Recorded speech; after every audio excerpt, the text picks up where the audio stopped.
များနေပြီးတော့ဒီ customer တွတ်ဆုံပွဲလေးလုပ်ပေးတဲ့အပေါ်မှာရောအကိုကြီးအနေနဲ့ဘယ်လိုလေးမှတ်ချက်လေးပေးခြင်းလဲခင်ဗျာကျေးဇူးအများကြီးလက်တင်ပါတယ်ဘာသာအနေနဲ့ဒီလို customer တွေပေါ်မှာဟုတ်ကဲ့ဒီလို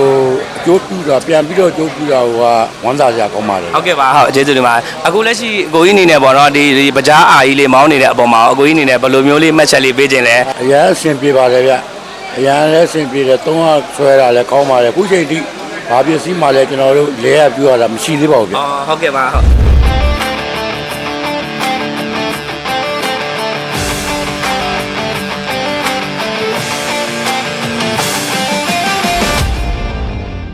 ကျွန်တော်လည်းရှိမောင်းတာမဟုတ်ဘဲနဲ့လေဟုတ်ကဲ့ခင်ဗျာကျွန်တော်တက်ကြီးလာတော့ခုနပြောတယ်တဆင့်ပေးလိုက်တာအုံနာပုံစံမျိုးအငားချပေးထားတာပေါ့နော်ဟုတ်ကဲ့အစည်းရေအနေနဲ့ရောဘယ်နှစီးလောက်ရှိလဲခင်ဗျာဟုတ်10စီးလောက်ရှိတယ်ပြောဟုတ်ကဲ့10စီးလောက်ကိုရှိပါတယ်ပေါ့နော်ကောင်းပါတယ်အဲ့လိုလေးတွေဟိုဖြစ်တဲ့အတွက်ကြားရဲပေါ့လှူရှားမှုလေးတွေရှိတဲ့အတွက် brand ရောခုနသုံးဆွဲသူတွေရောပို့ပြီးတော့ဆွဲဆောင်နိုင်လိမ့်မယ်လို့ယူဆပါတယ်ဟုတ်ကဲ့ပါခင်ဗျာဟုတ်အခုလိုအချိန်ပေးပြီးဖြည့်ပေးတဲ့အတွက်လည်းကျေးဇူးတင်ပါတယ်ခင်ဗျာဟုတ်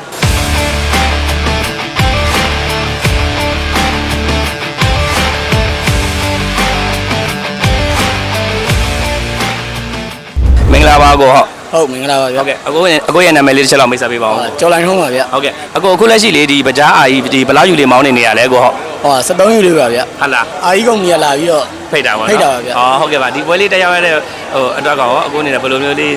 ပီတီလေးဖြစ်လဲကျွန်တော်စကားလက်ဆောင်လေးတစ်ချက်လောက်ပါပေးပါဦးကိုနော်တခါမှမတက်ဘူးတော့ပွဲလေးပြောရပါတော့ပြောရဗျဟုတ်ကဲ့ပါကိုနော်ဟုတ်ကဲ့ပါကိုပကြားကောတခြားအကြံပေးချင်တာလေးတွေရောဗာလေးရှိလဲအကိုတစ်ချက်လောက်ပြောလို့ရတယ်နော်ကိုဟုတ်လိုပါကိုကောင်းပါလေဟုတ်ကဲ့ပါကိုနော်ဟုတ်ကိုဟုတ်ကဲ့ကျေးဇူးတင်ပါတယ်ကိုနော်ကျေးဇူးတင်ပါတယ်ဟုတ်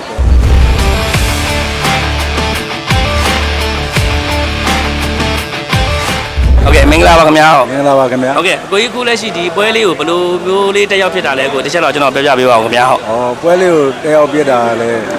ကျွန်တော်အသစ်ဝယ်ဖို့အတွက်တက်ရောက်ခဲ့တာပါဗျဟုတ်ကဲ့ခင်ဗျာဟုတ်မောင်းခဲ့တာတော့17ယူပါ17ယူလေးမောင်းခဲ့ရပါတော့ဟုတ်17ယူယာယီဘိန်းတစ်တွေဆိုတော့တချို့ကတော့2လလောက်ဆောင်းရတယ်လို့ပြောပါတယ်ဟုတ်ကဲ့ပါ2လ3လပေါ့နော်ဟုတ်ကဲ့ပါအခုနောက်ပိုင်းကျွန်တော်တို့ဒီရုံးဘက်ကနေပေါ့နော်ဒီအသစ်ဝယ်မယ်ဆိုရင်လည်းအခုကျွန်တော်ဒါစကားလက်ဆောင်လေးပါတာပေါ့နော်ဘိန်းအသစ်တွေဆိုရင်တော့ license ကအရင်လိုမျိုးအကြာကြီးစောင့်ကြမလို့တော့ဘူးတစ်လတော့မဟုတ်တစ်လခွဲလောက်ပဲစောင့်ရတော့တယ်နော်ကိုဟုတ်အခုအခုဘိန်းအသစ်ဝယ်မှာဆိုလဲအခုရဲ့ဒီဘိန်းမှာဆိုရင်လည်းကျွန်တော် license အဲ့လောက်ပဲစောင့်ရတော့မယ်ကိုနော်ဟုတ်ကဲ့ပါကိုနော်ဟုတ်ကဲ့ပါဟုတ်